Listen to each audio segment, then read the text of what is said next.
6 dead after huge storms batter Britain. Gas killed the hostages, admits Russian doctor. And Carsley helps continue the Everton revival.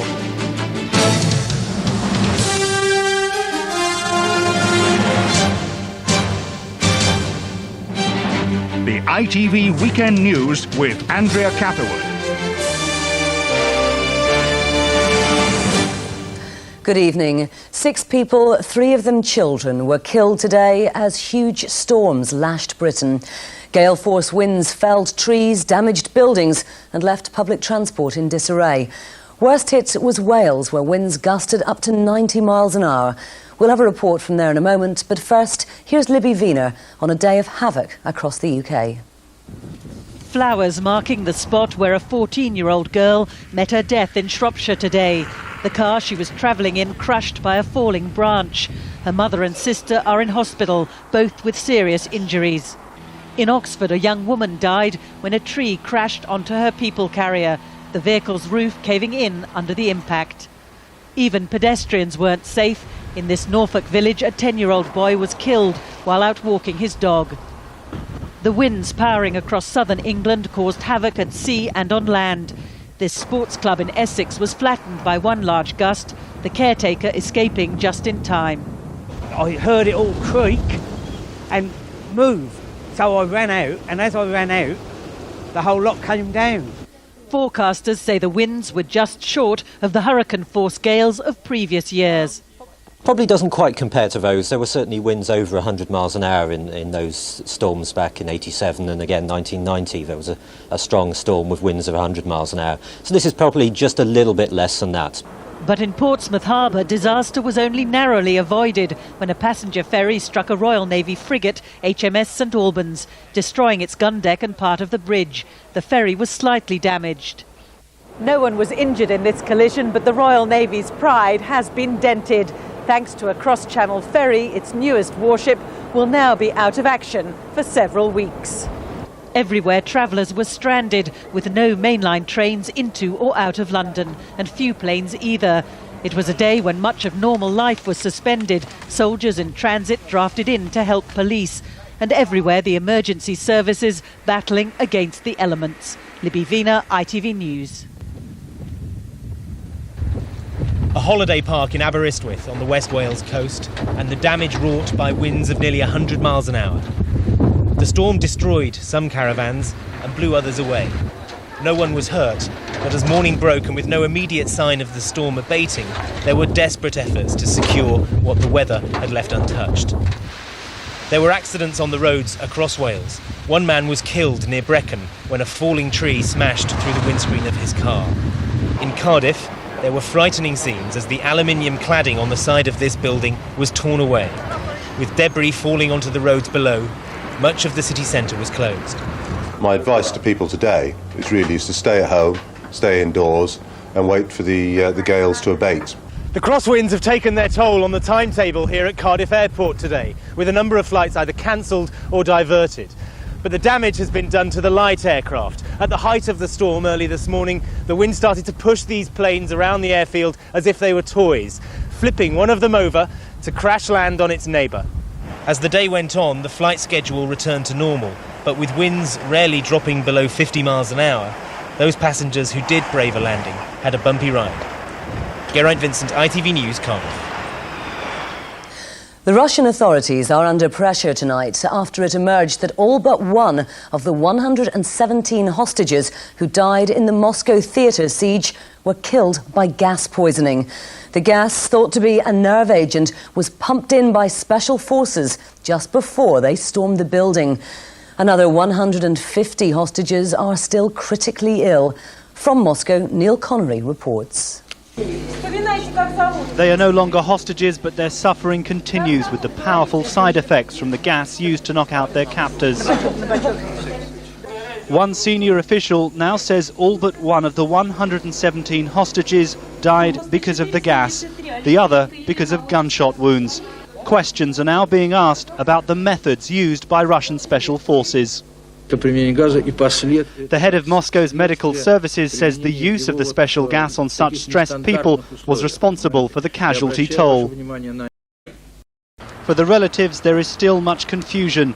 Marina Ryabtseva told me she has no news of her 32-year-old daughter, Alexandra. Please help me find my daughter, she says. I've been to all the morgues and hospitals and there's no information. My grandson had his 14th birthday yesterday and wants to know where his mummy is. After 3 agonising days waiting for this siege to end, many of these relatives don't have the answers they need.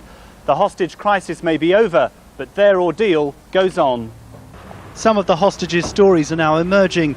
To Britain, Sadiqa Lowe and her son Richard told the British ambassador what they'd endured in the theatre.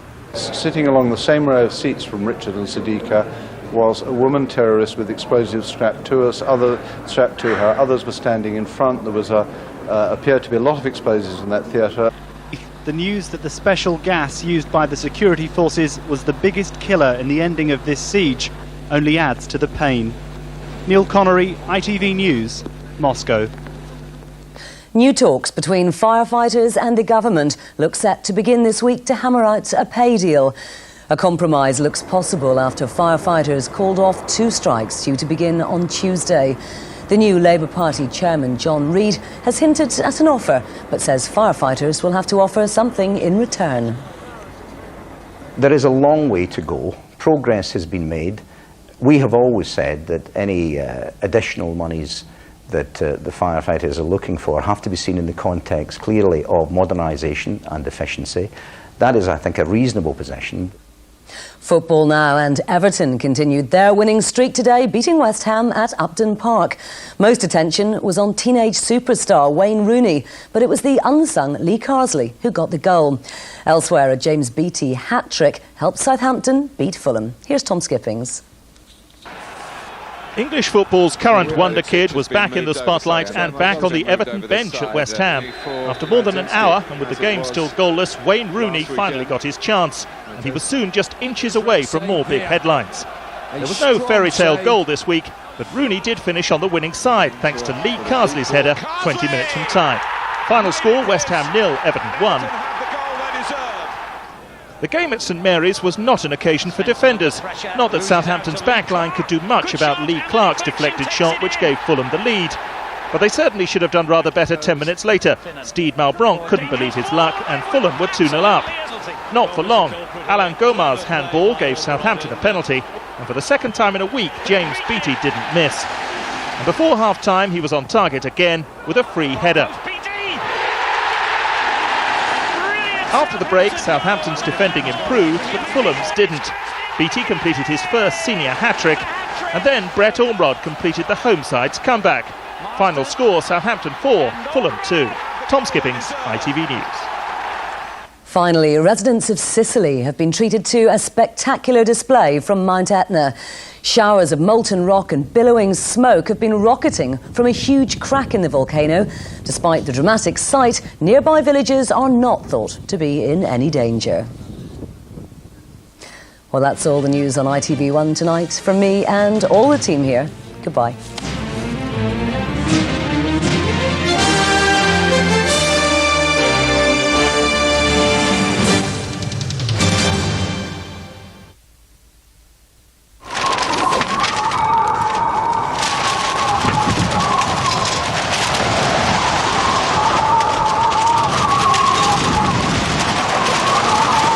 Powergen, controlling energy for homes and business.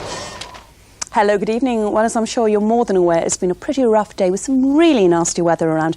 I met up a satellite sequence here. Shows the reason why. Here's the culprit. Deep area of depression there, but at least now that's moved away with the worst of it over. So straight away, let's pick up on the detail for tonight. And it's a case of still a scattering of showers for western fringes there, but clear slots. In the clear slots, temperatures down in places like Scotland, a low of 1 degree, touches of ground frost, and the Diwali celebrations got off to a good start in places like Leicester, for instance, coming in at 6 degrees. So we go into tomorrow morning on a fairly bright note, a much better note than today. A lot of brightness, a lot of sunshine peeping through. Still got those showers, though, troubling western coasts. And then during the course of the day, that cloud tends to build up somewhat and thick enough to give some rain for places like South and West Wales, as well as the West Country there. With our temperatures tomorrow, a high expected in the south of 13. Now, 13 is 55 in Fahrenheit, and that's not too bad at all for this time of year.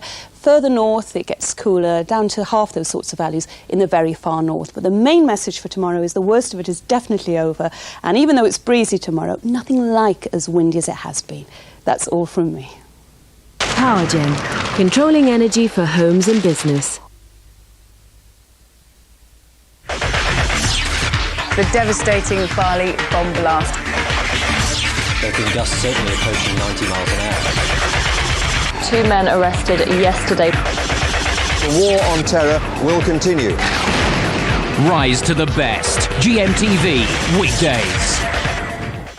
Bringing cinema to life, whatever the weather. LWT Weather, in association with Warner Village Cinemas.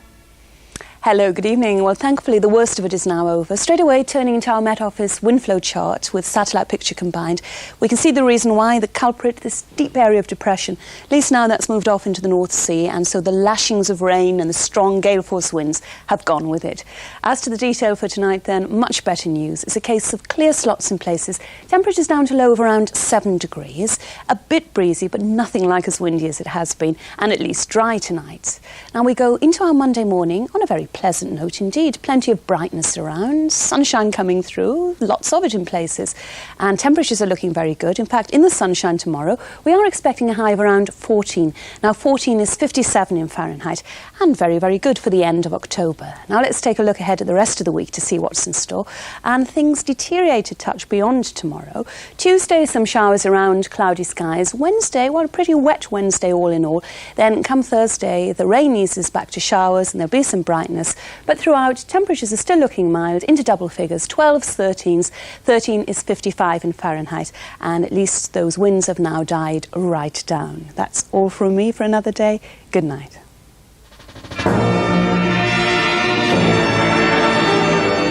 LWT Weather, in association with Warner Village Cinemas.